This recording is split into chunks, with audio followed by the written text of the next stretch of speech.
जी नमस्कार जी, नमस्कार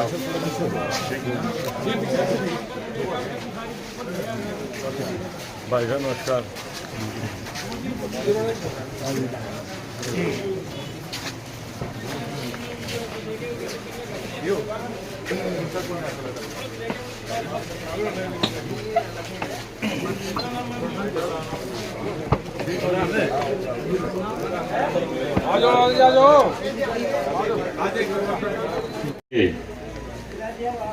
प्रधान जी व सभी कार्यकारिणी के सदस्यगण व सभी दुकानदार भाइयों, सबसे पहले तो मैं आप लोगों का बहुत बहुत आभार व्यक्त करता हूं कि आप लोगों ने इतनी इज्जत, इतना मान बख्शा।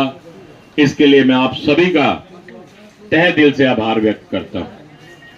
और जैसा कि आप जानते हैं कि इन 5 वर्षों में 2 साल तक कोरोना के बीते और 3.5 वर्ष का समय जो मुझे कार्य करने के लिए मिला वो आप लोगों के सामने। वहीं पर जितना ज्यादा विकास सड़कों और गलियों को लेके मैं कर पाया, मैंने करने का काम किया। और सड़कें और गलियां तो अक्सर बनती रहती है और टूटती रहती है, लेकिन कुछ ऐसे प्रोजेक्ट जो जींद में इससे पहले कभी नहीं आए वो लाने का काम आपने और हमने मिलकर उन प्रोजेक्टों को जींद में लाने का काम किया, जिसमें सबसे बड़ा प्रोजेक्ट मेडिकल कॉलेज वो आप लोगों के और आपसे मिलकर जो वोट आपने मुझे दिया उसकी वजह से मेडिकल कॉलेज बनकर जींद में आया। क्योंकि आज आप देखते हैं कि लगभग 75 से 80% काम मेडिकल कॉलेज का जो पूरा हो चुका वो आप लोगों के सामने। इसका अकेला श्रेय मुझे नहीं जाता, इसका श्रेय आप सबको जाता है, क्योंकि आपने अपना एक एक वोट देने का काम किया, जिसकी वजह से ये मेडिकल कॉलेज बनकर तैयार हुआ। इस मेडिकल कॉलेज में 150 बच्चे प्रति वर्ष, इससे आगे इनकी सीटें बढ़ती रहेंगी। जो स्टार्टिंग है वो 150 बच्चे प्रति वर्ष MBBS कर जींद में से निकलेंगे, और बहुत सी हमारी बिटियाएं जो नर्सिंग का कॉलेज कर जींद से निकलेंगी वो आप लोगों के सामने है, क्योंकि आपने एक एक वोट देने का काम किया, जिसकी बदौलत आज मेडिकल कॉलेज आप लोगों के सामने बनकर तैयार हो रहा है। वहीं पर बात करें भाखड़ा के पानी की, तो आप में से कुछ लोग अगर नरवाना रोड पर बड़ौदी गांव के आसपास गए तो आपने देखा होगा कि बड़े बड़े पाइप जो बड़ौदी गांव के पास गिरे हुए, जो 3 टेंडर में थे, एक टेंडर लगकर पास हो गया और दूसरा टेंडर आचार संहिता खत्म होने के बाद भी दोनों टेंडर लगकर भाखड़ा के पानी की भी शुरुआत हो जाएगी। इसमें भी आप लोगों का पूर्ण सहयोग और एक एक वोट मिलने का काम हुआ, जिसकी वजह से आप भी पूर्ण रूप से सहयोगी।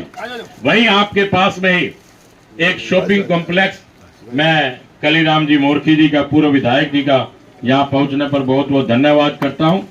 और वहीं पर आपके ही नजदीक में जो लाला लाजपत राय शॉपिंग कॉम्प्लेक्स बन रहा है, जो लगभग तैयार हो चुका है, वो भी आप लोगों के सामने कितनी बढ़िया इमारत आप लोगों के सामने बनकर शॉपिंग कॉम्प्लेक्स के रूप में तैयार हुई। वहीं पर अगर बात करें जहां पुराना बस स्टैंड है, वहीं पर कमेटी भवन आप लोगों के सामने बनकर तैयार हो चुका है, ये भी आप देख सकते हैं। वहीं पर रानी तालाब की सड़क, वहीं पर आपकी अनाज मंडी और काठ मंडी की सड़क, वहीं पर आप देख सकते हैं कि रानी तालाब से चलते हुए जो होटल्स की तरफ, रेक्सन होटल की तरफ जा रही है वो सड़क। इसी प्रकार से हमारे पास से ही अमरेडी रोड की सड़क जो जाकर जंक्शन पर मिलती है, वह राजा की कोठी होकर लगभग 4-5 किलोमीटर की सड़क है, वो भी आप लोगों के सामने। वहीं पर 9 नेशनल हाईवे जो आज जींद को छू कर निकल रहे हैं, उसे भी आप देख सकते हैं। आप पहले एक समय था जब सालासर महाराज के दर्शन करने होते थे तो इंसान एक दिन जाता था, दूसरे दिन भक्त वापिस आते थे, 2 ही दिन का समय लगता था। लेकिन आज अगर आप सुबह जाते और शाम को वापिस आते हैं, ऐसी सड़कें बनाने का काम भारतीय जनता पार्टी की सरकार ने करने का काम किया। वहीं पर बात करें बाईपास की, तो आप लोगों के सामने इस बाईपास के निर्माण के लिए शुरुआत माननीय चौटाला साहब ने की थी, इसकी आधारशिला रखने का काम किया। लेकिन कांग्रेस के 10 वर्षों तक धूल फाकता रहा यह बाईपास का रोड, लेकिन भारतीय जनता पार्टी की सरकार के अंदर ये बाईपास भी बनने का काम हुआ। मैं तो भाइयों आप लोगों से निवेदन और प्रार्थना करने आया हूं कि जिस प्रकार से आप लोगों ने पहले हमें वोट देने का काम किया, भारतीय जनता पार्टी को वोट देने का काम किया, आने वाली 5 तारीख को भी आप इसी प्रकार से वोट देने का काम करें। आप अच्छी तरह जानते हैं कि इन 5 वर्षों में इन 10 वर्षों में, बल्कि कहूंगा कि किस प्रकार से निवेदन और प्रार्थना मेरे पिताजी ने मेडिकल कॉलेज की माननीय मुख्यमंत्री जी से की, मनोहर लाल जी से उन्होंने स्वीकार किया। भारतीय जनता पार्टी का एक ही मूल मंत्र है, जो मूल मंत्र है विकास। आप अच्छी तरह जानते हैं कि किस प्रकार से पारदर्शिता के आधार पर नौकरियां देने का काम किया। ये भी इस काम किया तो इस सरकार ने करने का काम किया। गरीब से गरीब घरों के बच्चे जिनकी नौकरी लगने का जो सपना ही देखते थे, उनके सपनों को भी अगर किसी ने साकार किया तो भारतीय जनता पार्टी ने साकार करने का काम किया। बिना भेदभाव के, बिना जाति पाति के अगर नौकरियां मिली तो भारतीय जनता पार्टी की सरकार में मिली। चाहे वो अग्रवाल समाज के थे, भी अग्रवाल समाज के ही बच्चे एचसीएस लगे, इसी प्रकार से जाट समुदाय के बच्चे भी एचसीएस लगे। जो नौकरियां पुरानी सरकारों के अंदर 2-2 करोड़ रुपए की बिका करती, फ्री में वो नौकरियां मिलने का काम अगर हुआ तो भारतीय जनता पार्टी की सरकार के अंदर हुआ। भाई और बहनों, मैं तो आप लोगों से निवेदन और प्रार्थना करने आया हूं, यही प्रार्थना करने आया कि आने वाली 5 तारीख को आप ज्यादा से ज्यादा वोटों से भारतीय जनता पार्टी के कमल के सामने का मशीन में बटन दबाकर ज्यादा से ज्यादा वोटों से जिताने का काम करें। यही अनुरोध और यही प्रार्थना आप लोगों के बीच करने आया हूं। मैं एक बार निवेदन करूंगा हमारे पूर्व में रहे विधायक कलीराम पटवारी जैसे भी, कि वो भी आए और 2 शब्दों से अपनी बात को कहने का काम करें।